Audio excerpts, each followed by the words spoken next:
Goeiedag. Vandag kyk ons na 'n baie interessante dokument, spesifiek vir jou. Ja, jy in Worcester. Dit gaan oor diep dinge soos armoede, maar ook daai gevoel van onderproduktiwiteit. Jy weet, dat mense nie heeltemal nie hul volle potensiaal bereik nie, nie geestelik of sosiaal of selfs ekonomies nie.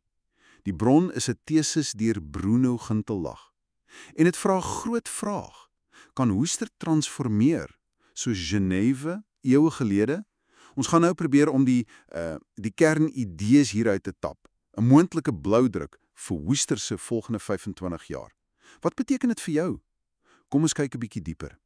Goed, so die teses skets eers Worcester se, die uitdagings. Armoede wat families in die dorp raak, werkloosheid, selfs 'n tekort aan geskoolde mense. Dis die realiteit. Maar dan, en hier word dit interessant, bring dit Genève van die 16de eeu in, onder Johannes Calvijn. Die bewering is dat hulle binne so 25 jaar van regtig erge armoede na 'n florerende plek beweeg het. Dis nogal iets. Hoe? Begrip wat die teses voorhou uit daai Genève tyd is oikodomie. Dit kom van die Griekse woord oikodomie. Dit beteken basies om die hele gemeenskap doelbewus op te bou. En die sleutel volgens die navorsing was om Christelike waardes en beginsels toe te pas in alles, elke dag, oral, nie net Sondags in die kerk nie. Okay, so dis nie net persoonlike geloof nie, dis geloof wat prakties raak, wat die hele samelewing vorm. Presies. Die navorsing wys 'n paar goed uit wat saamgewerk het in Genève. Eerstens, die evangelie is nie net gepreek nie, mense het dit probeer uitleef. Dan, opvoeding vir almal, seuns en meisies, ryk en arm. Hoekom? Sodat almal self die Bybel kon lees, kon dink. En dan hierdie kragtige idee van avoda, dat jou werk enige werkaanbidding is. Daar's nie 'n skeiding tussen heilig en wêrelds nie. Verder was daar wel dissipline, orde, aanspreeklikheid. Hulle het regtig omgesien na die armes. En selfs vreemdelinge, philoxenos, liefde vir die vreemdeling. En, baie belangrik, vennootskappe tussen die kerk, besighede, die regering, 'n geïntegreerde ding. Goed, dis Genève, maar wat van hier? Wat van Worcester? Nou, die teses noem onderhoude met 22 plaaslike leiers. Dit sat ek hem, regverdiges wat hulle gawes gebruik. Wat het daar uitgekom? Wel, die bevindinge wys dat die kennis van die evangelie is hier. Mense weet, maar die toepassing, daardie oikodomie in die alledaagse lewe, dit skiet nog kort. Daar's 'n groot behoefte aan relevante onderwys, veral beroepsgerigte opleiding, praktiese vaardighede en ja, uitdagings soos verdeeldheid tussen groepe en daai philoxenos gasvryheid teenoor die ander is genoem.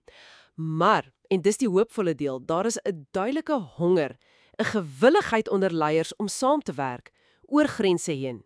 So die fundament lê daar, die wil is daar, maar die brug tussen weet en doen, veral saam doen, moet nog gebou word. Verstaan ek reg? Dis 'n goeie manier om dit te stel, ja. En op grond daarvan kom die teses met 'n visie. Worcester as 'n Hesed-huis. Hesed is daar die Hebreëse woord vir God se onfeilbare, loyale liefde, sy goedheid. Die idee is 'n gemeenskap waar hierdie Hesed beleef en uitgeleef word. En dit lei dan tot herstelde geregtigheid, mishpat. Nou kom ons daar. Die voorstel is 'n Hesed-sirkel. Dink aan 'n toegewyde groep leiers uit al die verskillende sfere, besigheid, kerk, onderwys, regering, gemeenskap. Hulle sal dan saamwerk, menno saam bly in God, saam luister, Shema, en doelbewus Worcester help herbou oor die volgende 25 jaar. Dis die oikodomie-plan, met God se hulp. Hulle sou die vonk wees. Dit klink. Ja, dis ambisieus. Maar die boodskap wat ek hoor, is dat dit by individue begin, by jou wat luister.